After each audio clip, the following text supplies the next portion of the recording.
Are we live? Are we live? Are we live? Are we live? Are we live? Are we live? I'm live. Are we You're live? live. Are we live? Is it I'm almost live. 4 o'clock? And are we about to open up the vault? Nick G. We are. So everybody, let's introduce ourselves. How long? 30 seconds. We have 30 seconds until we open up Coffin Comics Vault. Welcome to Comic-Con at Home, Coffin Comics Edition. I am Brian Pulido, publisher of Coffin Comics, and you are? I'm Julian the Hooligan, inside salesperson. And who are you? I'm Nick Napalm. I'm the editor.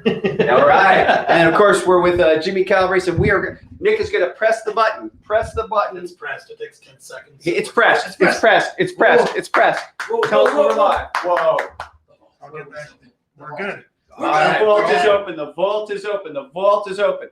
All right. So what that means for folks who are new to this is if you go to the link somewhere in the bio, the link in the story, coffincomicsshop.com, we have just opened our vault, and we're opening our vault for 1 hour, Julian. 1 hour. 1 hour only. And everything that we're about to present to you is available for sale right now. Right now.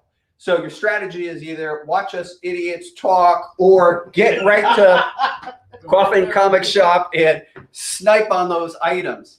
And we're going to get to the vault. However, I wanted to just show you guys really quickly something that we think is pretty cool. Please feast your eyes on finished editions of La Muerta Retaliation. These got really nice glassy covers, and they are done. Done. La Muerta Retaliation offset press printed comic books are done. Now look, don't get ahead of yourself. I know some of you guys and gals out there are like, okay, they're done, so I want them in the post office tomorrow. We got to make sure they look good for our customers. So hold your roll. We got to quality control them, and we got to pick the orders. We got to pack them properly. So we're still on track for early August, but I want to let you know we do have the books in. The books are in. The books are in. The books are in. And you also have to spend at least 2 days signing everything that needs to be signed. So there's that. Yeah, and so we have the books in, but what we try to do is assemble literally everything that has to do with the campaign before we even start picking. So we are waiting for some things coming in, prints, that kind of stuff. You know, because we finished our survey period a couple days ago, right, Nick? Yeah. All right, cool. It was last Friday. Last Friday. Wow. So so here we are, all in the house.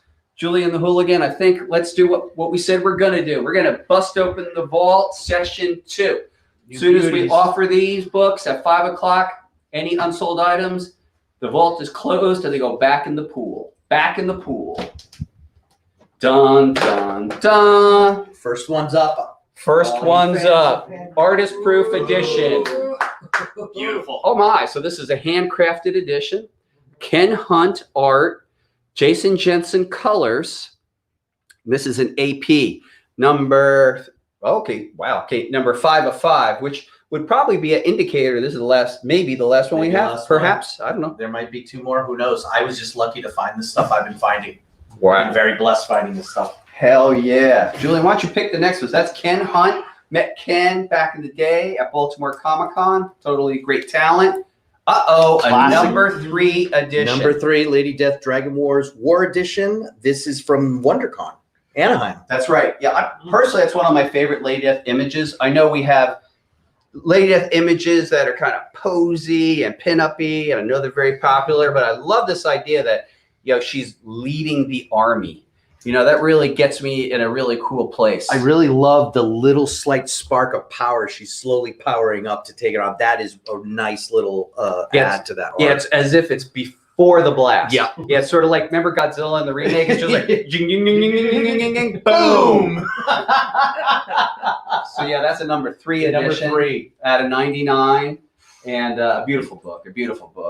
Richard Ortiz, again, what else is there to say that we haven't said already? He's an amazing contributor to Coffin Comics. Maybe 14 to 16 years he's been making contributions. And I had mentioned yesterday that for Lady Death Treacherous Infamy, which we're going to release on Kickstarter on August 12th at 7 p.m. Pacific Daylight Time, he's contributed the Naughty Edition, which is very, very nice. That's And going to be beautiful. who knows? Tomorrow I'm doing a preview panel, Julian, at 3 p.m. and 4 p.m. And maybe I'll show what that looks like. I don't know. Maybe. I'll have to tune in, and you guys should be tuning in too, because it's a great chance to see what we got coming up for you guys for that Kickstarter. It's great. Right on, man. Yeah, I mean, I'm going to be showing people pages, and the rumors are I might even be showing pages from Hell Witch Sacrilege by Ed Bennis. Sacrilegious, you're doing it that early. That's right. That's right. It's sacrilege. How dare we? I'm also happy to say that with that particular Kickstarter, Hell Witch Sacrilege, which we'll be offering somewhere in mid to late October, that script is long done, and Ed Bennis just turned in page 30 out of 48. So we are where we want to be, and the pages are beautiful. I can't wait to see them. Heck yeah. They're gonna look great. I love that we show you guys the pencil sketches and everything like that. It's just, to me, I like seeing that stuff before the inks are put on, before the colors and the wording. It just, to me, it's just like, okay, this is the artist at his purest. There you go. Yeah. Boom.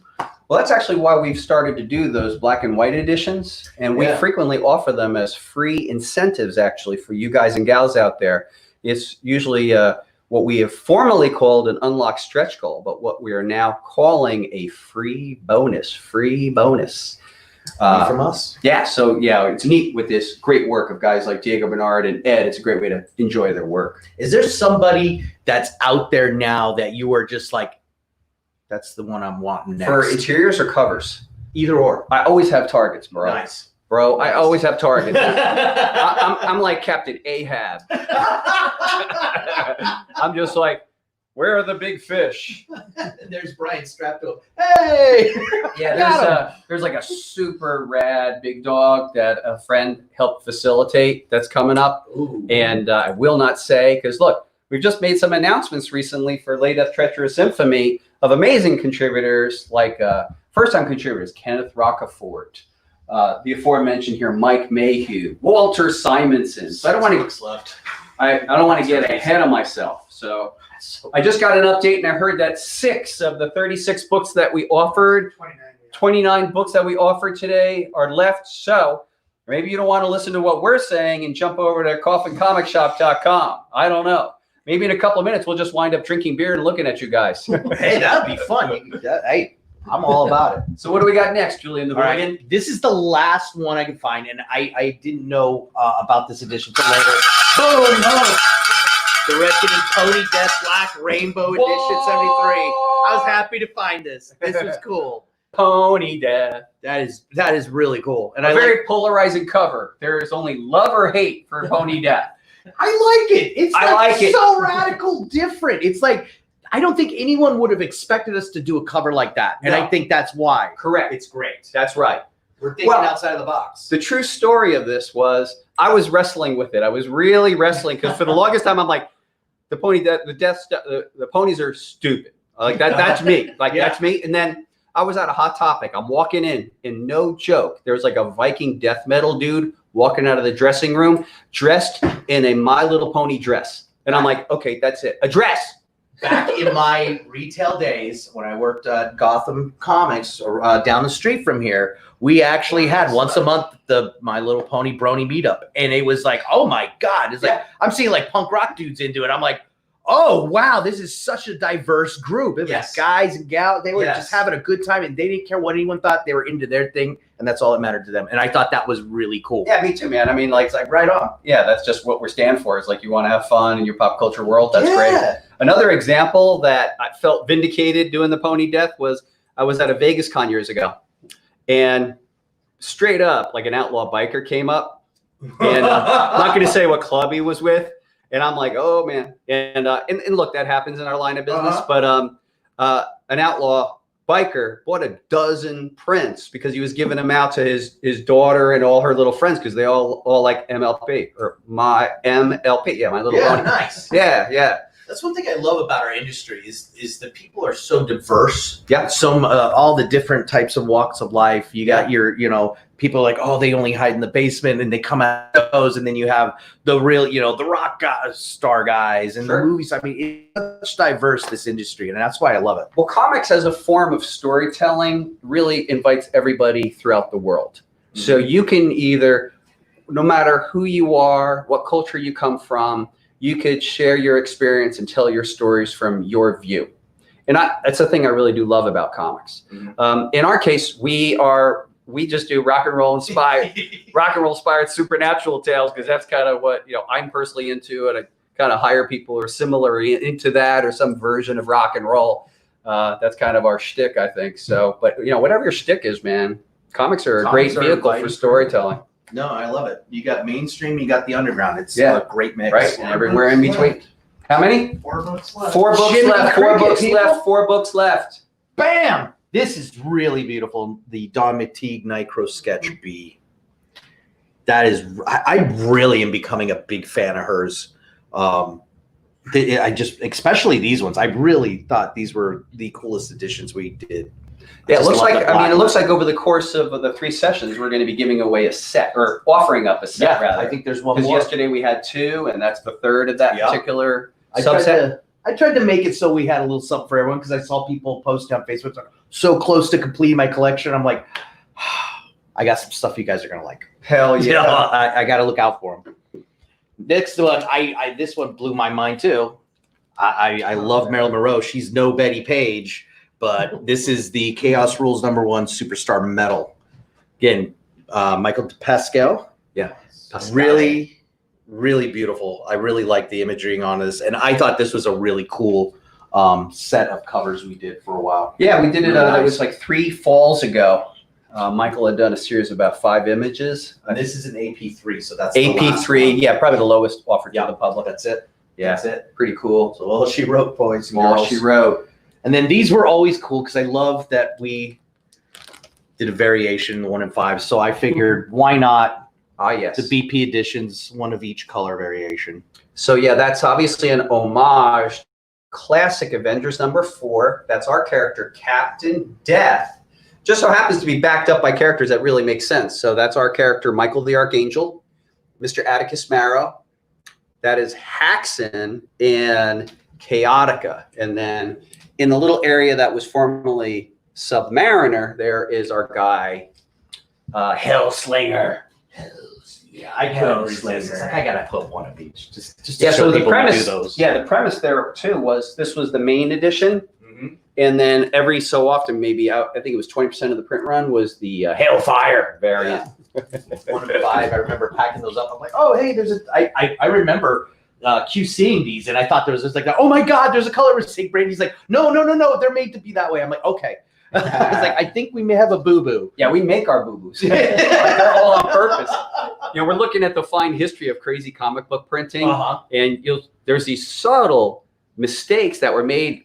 If you're really looking, a lot of people don't see them, but throughout the 60s and 70s, all the major publishers would do these weird printing errors. And now as people look at them more and more, they become that much more interesting to people. So yeah, the other thing I'd like to point out on all these Vault editions is they come with these cool custom stickers and then custom COAs, no expense spared, silver paper. Silver, they shine. Don't look at it. Direct sunlight, you will go blind. But they're made to lure you in. Correct. There you go. Oh, I'm happy to offer another hand-colored Mike Chrome. This is the number 16. I think yesterday was 18. Yeah, so that's the Mike Chrome, beautiful piece, hand-colored by Jason Jensen. And it's neat. If anyone was here with us who was there yesterday, you could see that the color changes. And so each one is literally a different color scheme. Each one is completely unique. It's great. I think the first time I saw it was at Fiend Fest last year. I was just like, wow, those are great. They're neat. Those are really neat idea. Great concepts. So, Nick G, I'm going to ask you a question without really revealing anything. How is Treacherous Infamy coming along behind the scenes? We're pretty good to go. We've got we have everything out over to graphics design right now. So all the reward graphics are being built, and I'll be building the Kickstarter campaign really soon. And yeah, we'll be good to go. Yeah, and I'd say too that from a pre-press element, some of the cool surprises we haven't. Actually, 5 working days have been a lot less online because I've been working on a lot of projects that require serious brain matter. Yeah, and I think like yesterday, you and I conferred, and there was the last thing for that special edition that had to be done. It's done, and now we're kind of heading into the home stretch. And for Coffin Comics, when we do a kick, we relate to the launch date as the date that we also need to go to the printer or be ready for that point. So official pre-press. And we have every Wednesday as we lead toward a Kickstarter, we have certain goals we have to hit, and we're right on track. You know, it's funny because in my mind, we've always been on track, but in my mind, we're behind the 8 ball. And then I kind of like did a review today, and I'm like, oh, okay, we're totally where we need to be. It's how we're wired, man. Yeah, work like it's your last day. Anyway, so yeah, we're in good shape to present to you Leda Treacherous Infamy, premiering on Kickstarter should the comic gods shine upon us on Wednesday, August 12th at 7 p.m. Pacific Daylight Time. And of course, we're going to have some premiere events, et cetera, et cetera. We will be properly social distance, but we will be here in the Pulido Archive, which has been transformed into our convention. Jim, would you mind actually getting a long shot, show people, we've actually really kind of covered this whole place with cool banners and what have you, and we transformed the archive with my banner fish. It's hard pulling out banners when we're setting up for things. It's like, okay, is he going to want this image or is he going to want that image, right? Yeah, a lot of fun, beautiful imagery, but we're definitely emphasizing in treacherous infamy, that Lady Death, the evil is unleashed. There she is with Johnny Devlin. And there is a bunch of demonic dead. I would like give you a little hint and say these aren't normal undead.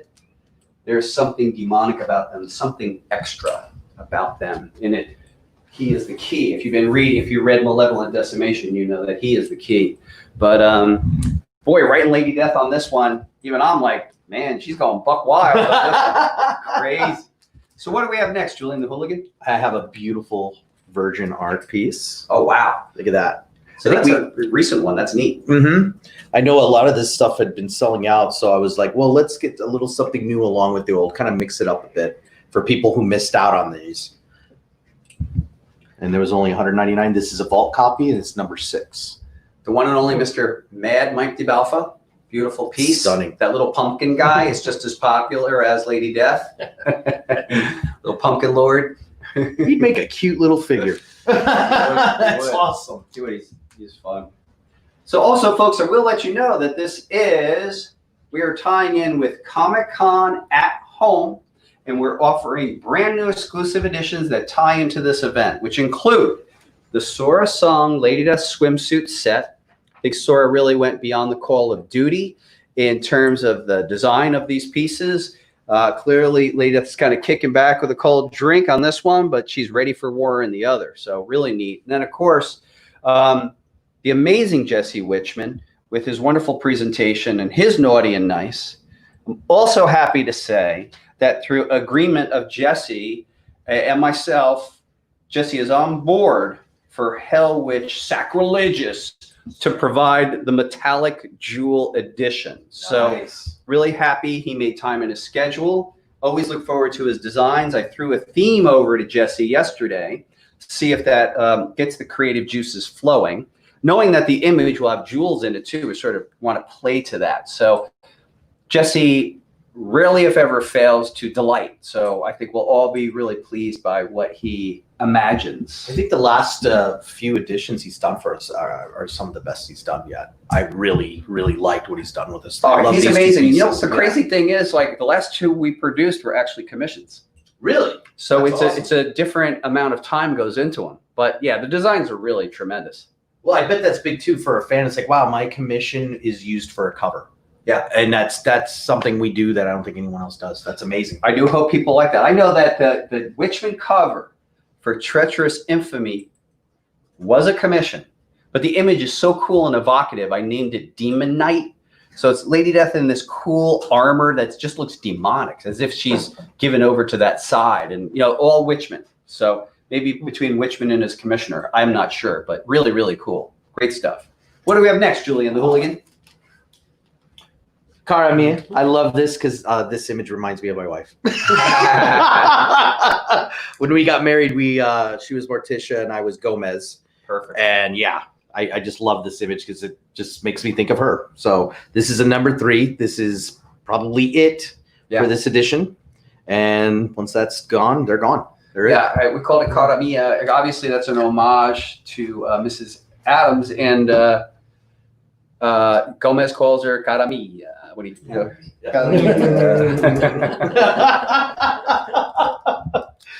Here we are, another fun one, a good homage right there. It's a BP edition. This is the Damnation Gauge Strike. So Strike is obviously, for Deep Track comic nerds, that is an homage to Hulk number 341, if I'm right. So that was a really cool picture of Wolverine, and then Hulk was in the reflection.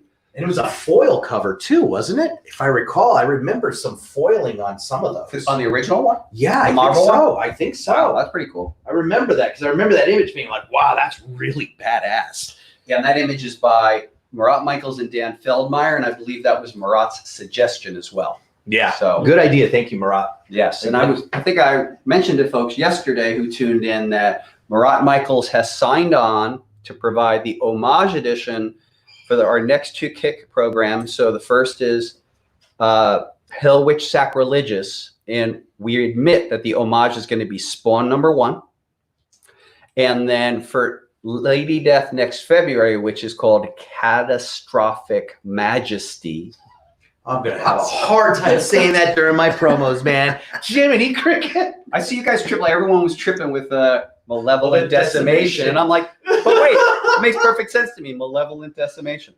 What can I say? But that one we're going to keep a secret. But given the nature of the storyline for next year, it is an homage to the nature of the story itself. All right. So yeah, I'm looking forward to that. Yes. Just like we do everything else. It's going to be amazing. I love this, and I never knew it was a metal. This is the artist proof. This is the Rapture number 1. This is the Royal edition. Oh yeah, that's going way back. That is, yeah. I tried to go really deep for this these last few days for everyone, just to show, hey, I want to give you guys something that's really worthy of the vault. So that is a beautiful art by Richard Ortiz and Diego Garcia is the colorist. Yes. Yes, Diego Garcia.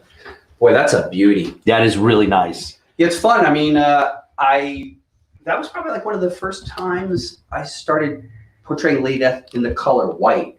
And I just love it. The white on white on white and the slightly different textures. You know, some people are like wrestle with it. They're like, wait a minute, there's no difference. And it's like, but the difference is in the texture, you know? So it's her skin has a certain texture. Metal has a certain texture. The fabric has a different texture. I just love how he's got it, how it just flows. The pieces are flowing off of her wrists, and everything's gonna just looks really beautiful. I'd be like, if I was in Roman eras, that's the goddess I would want to come down to me when I give praise. Absolutely. That's beautiful. I agree with that.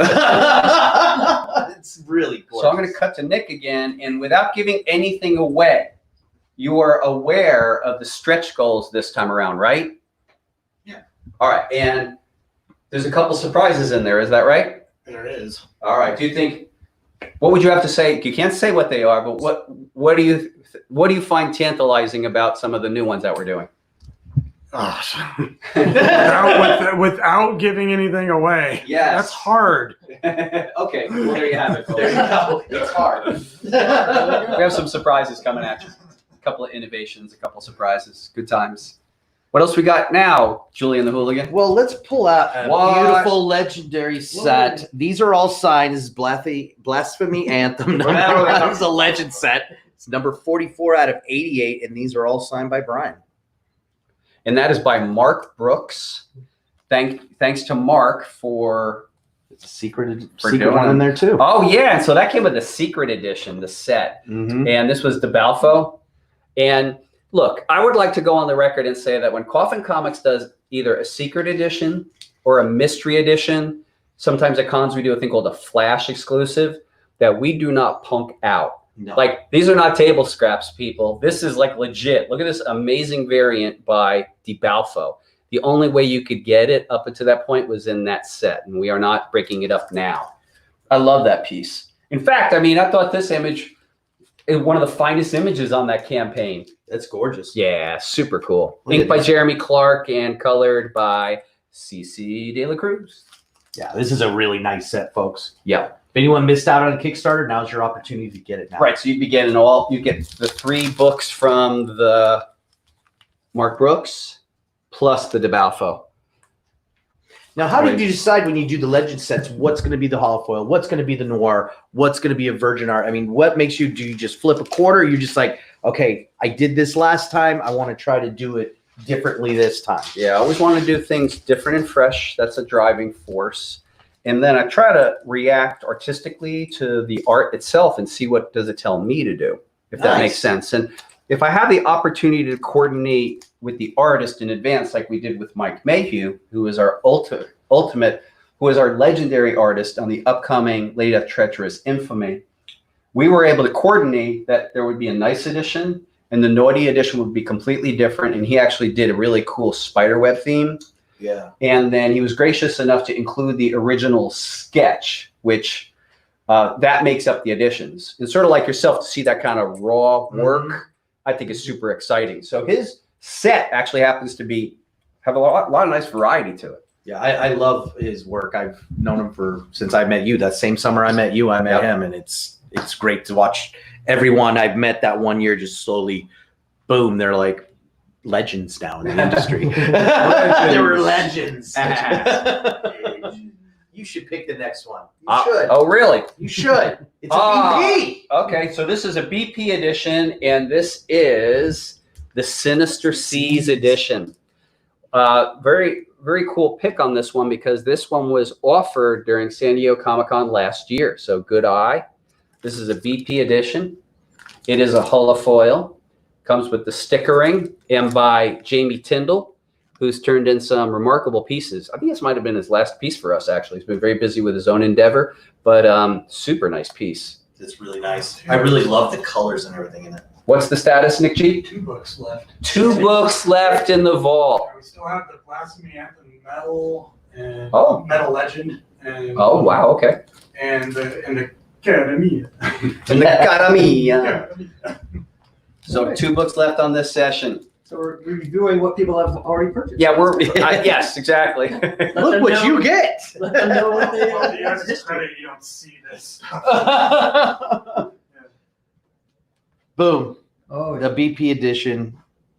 This is the Dreams. This is the more metal. Yeah. So we Fiend offered Fest classic. Fiend Fest. We offered those. The David Harrigan. I think this is one of the first medals I had the pleasure to make. Super. Julian the Hooligan also makes the medals. I love doing The it. truth is, I think almost everybody who's worked at Coffin's made them. I made the first like 300 or 400. Jimmy Calabrese made some. Did you ever make some? Yeah. Nick G made some. I used to make it with you. That's right. cool. Yeah, it's funny. We have this crazy apprentice system. It's like you could graduate within the company, but you got to do everything ground up. Like you got to bag and board, and you got to just right. Dude, everything I learned professionally, I learned in literally making movies. Yeah. Because I remember, so my background is actually in film production. I graduated NYU Film. There I am, a young man. This is 1985, and I'm thinking, okay, well, I'm the next budding Steven Spielberg.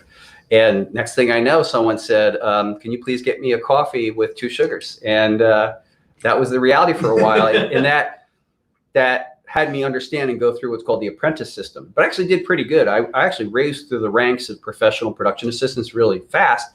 And I was tracking for what's called being a professional assistant director within the Directors Guild of America. And had several peers in that world. And I worked for very high-end film production companies like Amblin Entertainment, movies like Batteries Not Included, which I was on for 13 months. And then like the whole movie on the East Coast, and then other movies, Bright Lights, Big City, a couple days on Big Business. Yeah, the Bette Midler, Lily Tomlin. Yeah, a piece of that was shot in New York City, so I was on that. I don't remember, 1 or 2 weeks, and just a ton of other stuff. I love that Batteries Included film. That was a really fun little movie. That was really fun. That was a lot of fun. It was fun.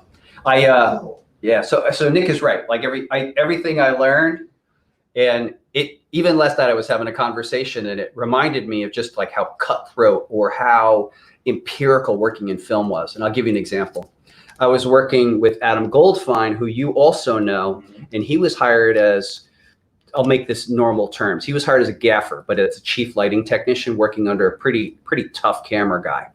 The cameraman's name was Neil, and we were all working on an HBO movie starring Connie Selica. Here's the crazy thing. I don't remember the name of it because it just, for us, we're always working, right? So day one, sizable crew, working really fast. And this is an illustration of how cutthroat film can be. So there's a person whose role is called second assistant camera, and they load the film in the camera. That still happens, but back then most stuff was shot on film. And so we're getting ready, we're lighting, we're kind of ready, and we notice things are slowing down, which is unusual because usually you'll have like a call time, then there's a set call, and then there's a camera call. And that means like camera call means that's when we want to be shooting, right? Anyway, so it's going a little past, it's getting a little weird. And what had happened was the second assistant camera was not skilled enough to properly load the camera. And they had 1 or 2 tries, and they were fired and replaced within 45 minutes. Wow. I mean, it's just like, there's no second shots. And I frequently had, people gave me those kinds of conversations too. It's like, just straightforward, it's like, you have to do this completely right and perfectly or else you're fired. Like that was kind of like my day all the time. Luckily though, I was fine with that kind of pressure. It was fine. I wanted to be there. So anyway, I digress, but everything I learned, I did learn in the film business. And a very dear friend of mine who's now passed actually made that realization just a couple years ago. He's like, dude, how much has being an assistant director aided you in business? And I said, dude, it's been the whole kit and caboodle. It really has. So enough. I digress talking about my sordid life. What do we have now? Is that going to be your new business books? Yeah. Everything I learned on a film crew. Yeah, probably true, man. New York Times bestseller. Yep. Here we go. What do we got? This is a BP. Oh, wow. This is the naughty backside and front side collection. Yeah, that's the tape. The tape. That's so it. Definitely inspired. I think the first guy to do tape was a painter named David Nessler, who was an acquaintance from the 90s. And we definitely aped his great idea of taking a model and just draping them with tape only. And challenged David Harrigan to that. Those are the images that we came up with. And David Harrigan fans, stay tuned. There's fun stuff related to treacherous infamy. I don't want to give all the secrets away. Wouldn't be fun. But it's a good tease. Yeah, if you're a Harrigan fan, you'll be pleased. Here we are. This is Lady Death Gallery. This is Ghost Reaper number 3. Ghost Reaper. Mike de Belfo. That is a good name. It has a nice really ring to good. it, right? Ghost Reaper. And it's neat, but looking at it now when you're talking about the white on white, it's big time on here with the gloves. Yep. The gauntlet. That is stunning. Really nice. I love it. Different shades of white. Oh, I had the mock-up of this, the Heavenly, so I had to break out hell. Ali Garza. Ali Garza. So that's a mock-up. And for some of you who are turning in, you probably already know what this is. But for those of you who don't, we actually do make mock-ups of products. So we could demonstrate to people that it is in process, yet there is nothing inside. And there is nothing inside just because it's not done yet. And recently, because we've been doing mock-ups for 5.5 years, we've actually taken to doing an official mock-up back cover. That's neat. To further explain it. And Julian, would you mind telling folks again what you thought of as a neat idea? I thought that whoever buys these, to make it super unique, get artist sketches inside there. Some nice pencil sketches. Granted, the paper's probably not designed for it, but it's something unique. It's something that's just yours. And I think that'd be a great conversation piece for any collector. Yeah, really cool. Ali Garza. By the way, I want to acknowledge Ali Garza, who's a peer, and I know that he and his family are actually struggling with COVID. So I hope that things turn around for him and his family. And I think we should kind of take a look and see if he needs any kind of support. But big up to Ali Garza. I do hope that you and your family recover very quickly. I know, here we are months into this thing, and I don't think it's a joke personally, folks. I can tell you that 1 or 2 people removed, I know people are really, really who've gotten it and it's been tough. So we do kind of, over here at Coffin Comics, we kind of do the recommended compliance, and I personally advocate going out in public with a mask just to be fair to yourself and to others. you don't see us wearing masks. We're kind of, in a sense, we're kind of self-quarantined, all of us together. And we're keeping our distance, but we usually are wearing masks. And I'm going on record saying it's a good thing, you know. And look, I think if we all just adopt it for about a year, we should be good. I don't think it's forever. No. And for people who kind of challenge me back on that stuff and think it's a challenge to freedom and stuff, it's like, look, man, we all had to do things like, I mean, it's the law to like wear a safety belt. I don't even think about it anymore. So I don't feel, you know, it's like whatever. When I was younger, I'm like, don't tell me anything what to do. I mean, you know, I'm not wearing a safety belt. I'm not doing this. I mean, I did a lot of crazy things when I was driving when I was younger. But after a while, you know, you want to live longer. So it's like, yeah, put on the safety belt. Don't think about it too much. So same thing with masks, you know, go out into the world. It's like, for now. Although I will tell you, all kidding aside, I dig the mask aesthetic. I just do. I've seen some really cool. It's funny because it's like it's like a fashion thing. Oh, yes. Wow, I dig your mask. Yes. Yeah, I've said that to a lot of people. Oh, I had a Millennium Falcon one. And I was like, dude, that is the coolest thing. I was like, oh, hey, I like yours too. I'll show you what I did to customize the one I wear inside HQ. I like yours. Yeah, so That's pretty spiffy. So we just took a black one, and we happen to have these little stickers around. Your mileage may vary. I don't know what the hell that is. But it's got the thing.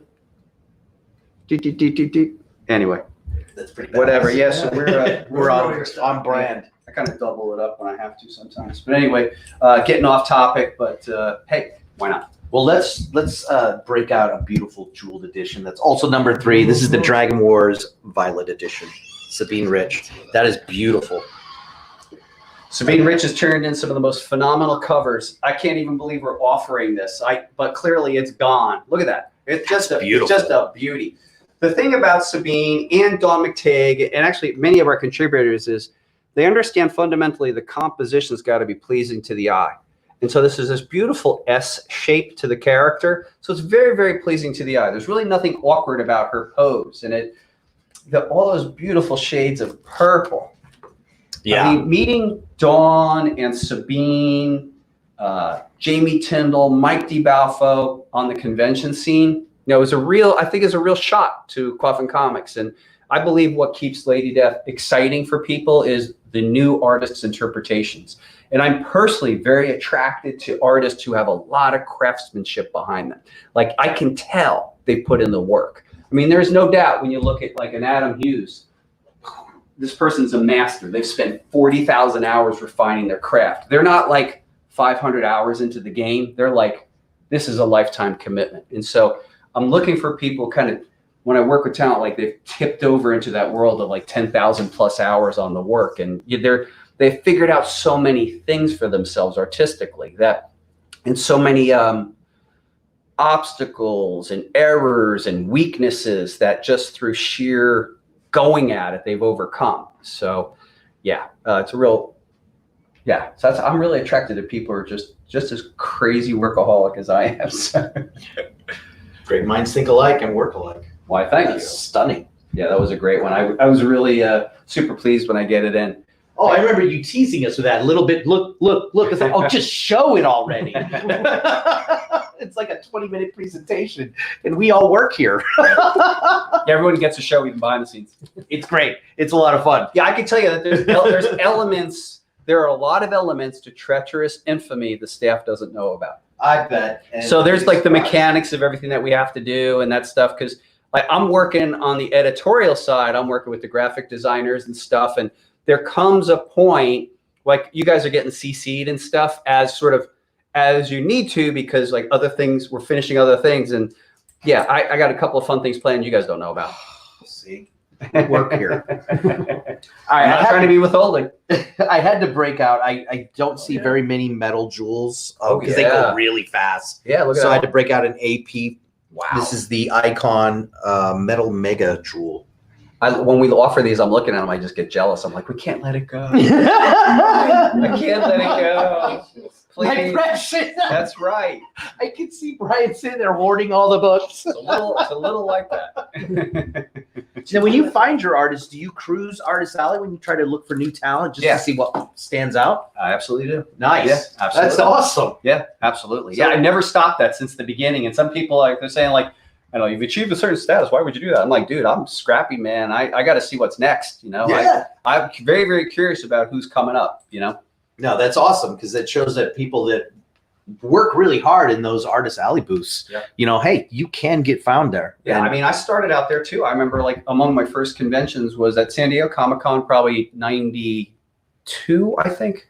Yeah, and I'm just there hawking my goods. I had like 3 feet a table, and I just had one comic out. I think it was Evil Ernie's Special Limited Edition at the time.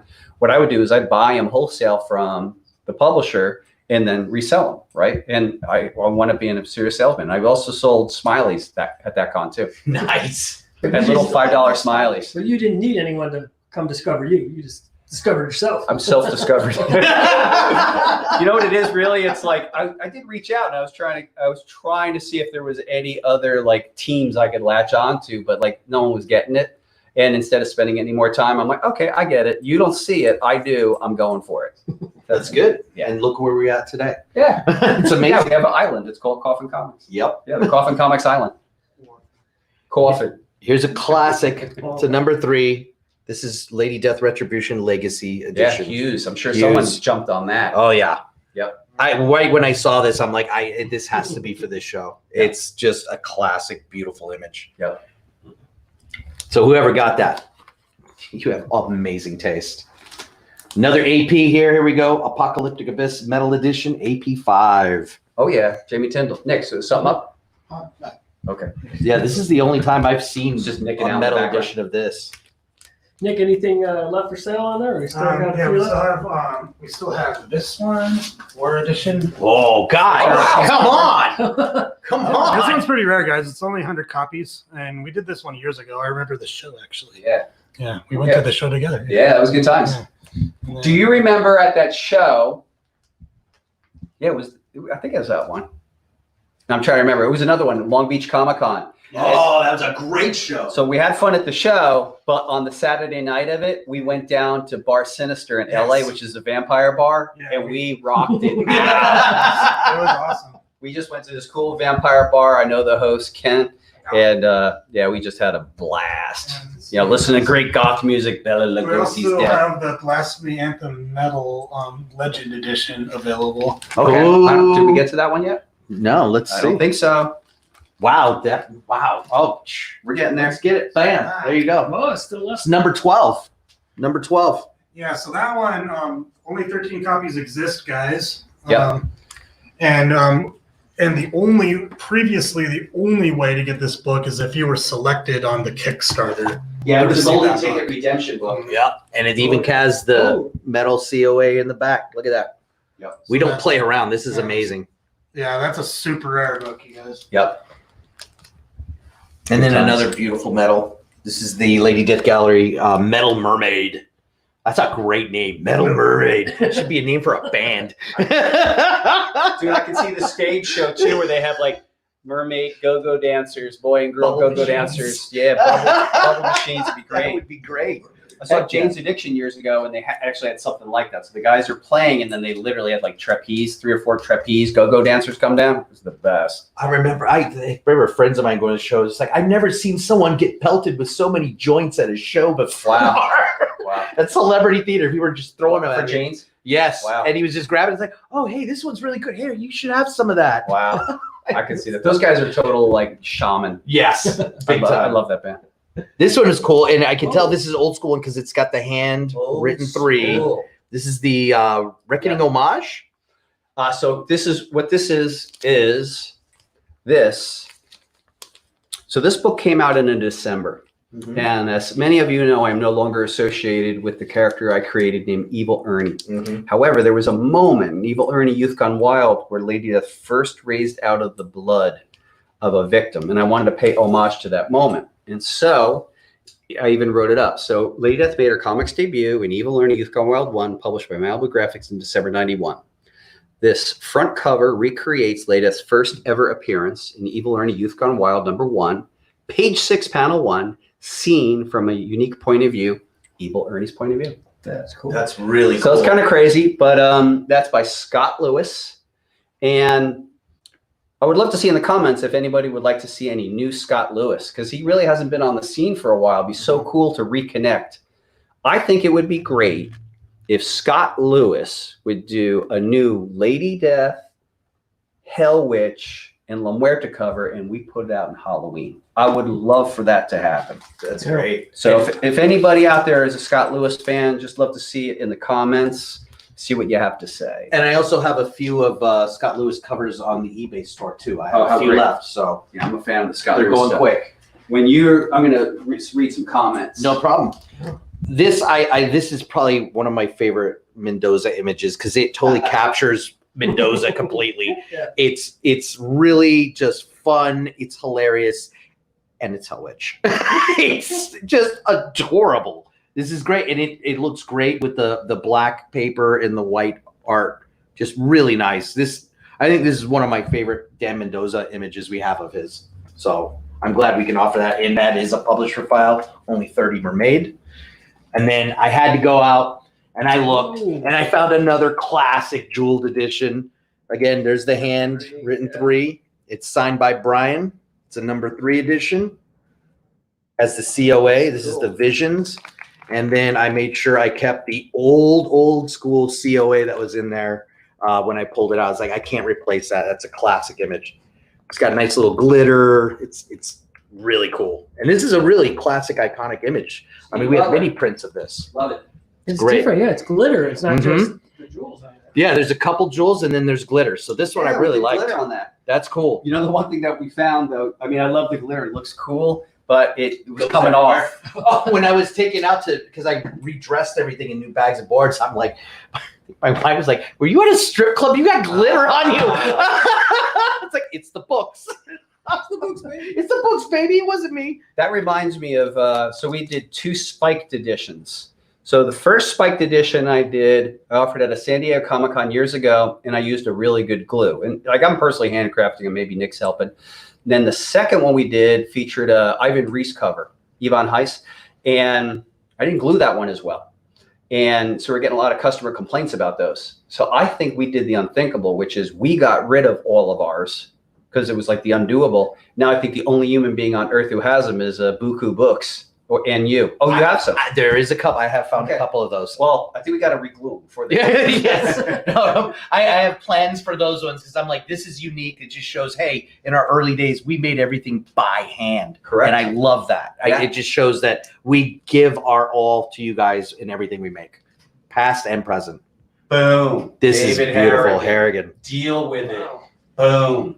We ever got, thank you guys for scooping all this stuff up. I was really just hoping you guys liked what I was digging through the vault. I really love doing this. It's a lot of fun.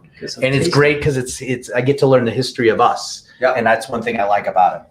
Yeah, so I met David Harrigan probably in the first year of Albuquerque Comic-Con, which at this point is 10 years ago. Nice. So, I was hustling and looking for cons to do, put some shekels together, put some food on the table. So there was a brand new first year con. And I got in touch with the promoter. He happened to like my work. It was kind enough to take care of me, get me out there. And it was a gangbuster show. It was like a hotel con, but it was totally overcome with people. And I think I met Harrigan there. And within a year, the next version of that con, the following year, Harrigan did 2 covers. It was his first ever Lady Death. And then by the promoter's request, we homaged Lady Death as if she was the character Black Cat. Oh, cool. Yeah, we called that edition called Dress Up. So it's out there. Miguel Apodaca, who's watching, we may have met around then. I don't know, Miguel, did we know by then? Were you in on the scene at that time? I think he was. I remember from back in the day. Yeah. So that was over about 10 years ago. And how many covers has Harrigan done now? At this point, well over 100. So we celebrated his 100th cover last fall. So we have in-house a bunch more. Some we've published, some we've held back because it's just not time yet. But yeah, he's probably up to, I'm guessing like 110, 110. That sounds about right. Yeah. Because it seems like every time we're doing something, oh, there's a new Harrigan. Yep. There's another one. Yep. Yeah. He really does a lot of great stuff. There'll be a for new us. Harrigan associated with Lady Death Treacherous Infamy Kickstarter. You could count on it. We should And we have so many artists on that one. We should do a 113 edition in his honor. I like it. 100 and then there's there you number go. 13. I like that. I think that'd be great. Hell yeah. Speaking of great, Don McTeague, Merciless Onslaught Metal Enchanter edition. This is really beautiful. I really am just digging what I find of her stuff. And this is an AP3, so this is probably This is probably the last one we're offering. If I'm lucky enough to find one, you guys will know because I'll be giddy as all get out. Yeah, that's beautiful. I really love the crown. We'll hear Julian in the back office. Oh yeah, you guys hear that? Oh yeah, I love this stuff. It's fun to dig through and look at our history. It's fun. That's one thing I love about comics is the history of comics. Yeah. And another Also, AP. yeah, Julian is also a true fan and collector like Brian. And Oh yeah, it's we're very lucky to have Julian here at Coffin Comics. That's for right. thank you. I'm really, by 25 years I've been wanting to work with Brian some aspect, and here I am. Yep. It took me 25 years, but I got here. There you go. This is the Chaos Ruse Empress edition. This is an AP5. Looks like there was 10 of these made, and I really, absolutely love just the spikes all over her armor, and that skull is just sick and beautiful. Let's admit it, everybody. Sun K is having a year. Coffin Comics has been working with Sun K for 5.5 years, and I love that image. Empress, it's phenomenal. Yeah. I like how she has like the power. It's like coming out of her hair. It almost looks like it's like, wow, it's just the strands of energy coming out of every pore of her. Yeah, it's kind of, I mean, the color palette she's using too, to me, it reminds me of like a classic Renaissance painting. Yes. And that was the palette she was using at that time. In these days, comics are really like, they look like candy. Mm-hmm. And so she switched her palette over to that super poppy, high gloss primary colors. And I think that's what, among other things, really connected with people. But check out, Stunning. yeah, look at this again. I can't say enough about Sun K's early work. I mean, this palette is unusual for comics. Man, she looks so tough. Big hair. I believe this was the second cover Sun turned in, and she turned in one other. Before this one, which is equally rad. I think that one's called Regal. Oh, I think I might have. So it's she's in a forest. It has green tones, and the nameless wolves are by her side. Yes. And then the other one with the skull, the green skull. I love that. Oh, one too. that one's That's sort of great, like yeah. a classic. Yeah, we have that version of that up here. Yeah, that sold out real quick. I think I remember when I first started here, I pulled the last few copies for orders, and that's it. You know, it's funny. Sometimes it takes people a little while to come around to an artist, but I mean, I knew Sun K from the very beginning. I'm like, this artist is remarkable. And her star is going to continue to rise for sure. Yeah, she's a really remarkable artist. And she turned in a really cool cover set for fall, let's say. And she's working on another one as we speak. So yeah, so You great. must be like a proud father when you see these artists you picked out, and all of a sudden just seeing their stars grow and just them getting more popular. Well, I mean, it's all them. I have nothing to do with it. I guess my job is to kind of see, who really has it. And it's not always easy to do. But again, doing things like, hitting the cons. I'm not really sure I don't recall how Sun K came on my radar. She might have done a submission. And we do have a submission area, but the ratio of people who get work from our submission is very low. It's highly competitive. And, as affable and a gregarious person as I am among the fiend base, I must admit that I am ruthless to a fault as an editor. And, I want to associate with the highest level of quality, and people are willing to really, really do the work. So, yeah. The fiends deserve it. That's right. Here's an artist I really love her work. Yo-Yo. Yeah. Yolanda. I love her stuff. I just love just her style. It's like a mesh of stuff I've never seen before. I mean, I really love her eyebrows and her eyelashes. Yep. They are incredible. She just does great work. She does. We only did Some 35 of amazing this. pieces for Coffin. So, Yo-Yo, if you're watching, I love your stuff. I really love your work. And I've noticed she's getting a nice fan base too. A lot of people, when I've been putting some of her stuff on eBay, have been scooping it up right as I post it. So props to you. You're definitely, you're coming into your own. And it was nice to meet her at Fiend Fest. Heck yeah. Really nice to meet Yeah, her. some really great work. Yo-Yo, years ago at Denver Comic-Con, came up to me and presented these gorgeous images of Purgatory, Lady Death, and Evil Ernie as a gift. And that was it. I just fell in love right off the bat. And boom, right off the bat, just started, working with her and offering her some work on different projects. Yeah, it was nice to get to know her at the Fiend Fest at dinners, and I think I took her and her sister to their hotel because they had to get home. So it's like, let's get you guys to the hotel and get you home. Excellent. Yeah, they were really good people. Here we go. 5 minutes, the vault closes. We have 5 minutes and the 5 minutes. vault is closing. The nearly sold out vault will close. And here we go. We have these. These are the Devotions Zombie Lady sketch. I have a violet and I have an emerald. The emerald, there's only 10 made. Yeah. Wow. And these are really nice. Dan, Really of course, nice. is another great guy, and it's a lot of fun to play with him creatively. He's willing to kind of go with the flow and do some neat stuff. So he agreed to let us sketch. And what's great is look, it's a rough sketch, but he wasn't precious about it. And I was like, come on, man, let's do it. And he was all about it. Sometimes people are like, no, I can't be seen. It's not perfect. I'm like, the imperfection is so cool, man. That's what makes it. That's what makes it unique. It's like you're seeing the beginning stages of these art getting fleshed out. Yeah, and for sure, you already know it's headed in a great direction because it's Mendoza. He has all his just all the basic figure is so figured out already. You kind of know where it's headed. At this point, working with Dan, it's almost like haiku. I'll throw something out, and he's like, I got it. Next thing you know, it's like, what does this look like? Looks great. Here we go. Boom. So that's another pleasure, is to be able to work with an artist where you develop a professional, creative relationship where you all get to the source really, really fast. That's Nick's phone. And we asked Nick to turn it off. I did turn my ringer off. That was the alarm to remind me to. Turn off the vault. 5 minutes. 5 minutes. All right. I think you need a more coffee sounding alarm though. Like you have doon, doon, doon, doon, doon, doon, doon, doon.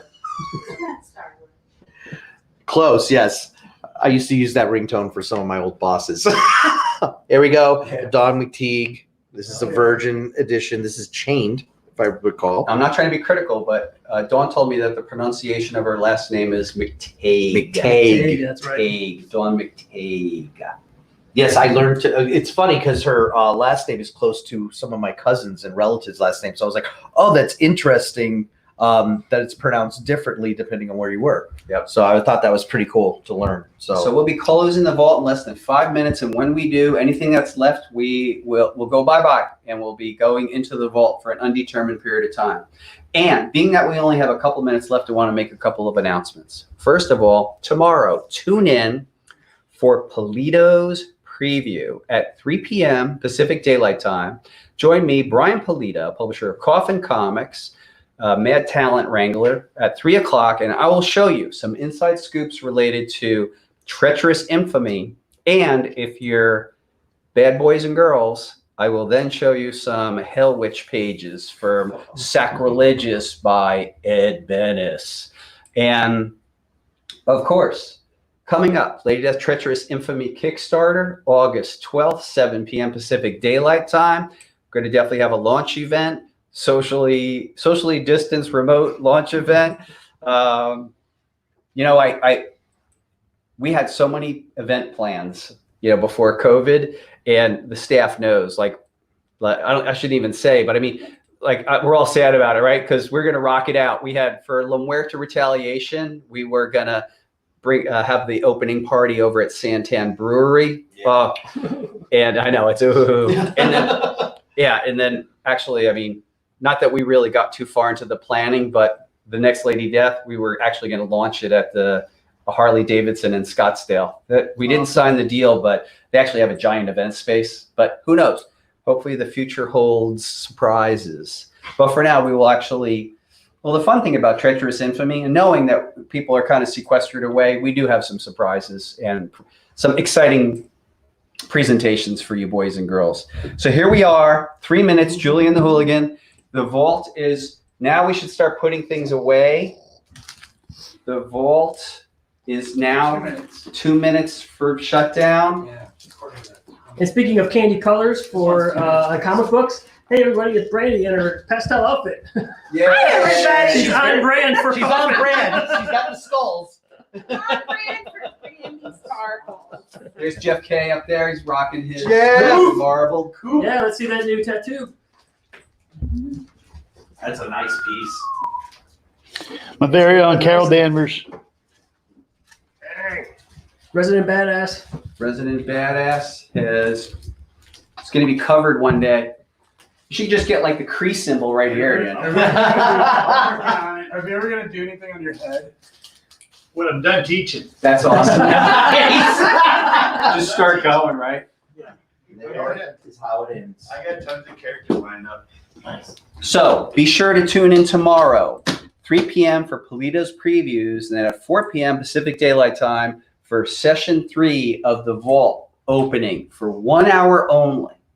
But that's not all, folks. More coming. Right now, we have all the Comic-Con at Home editions being offered for sale.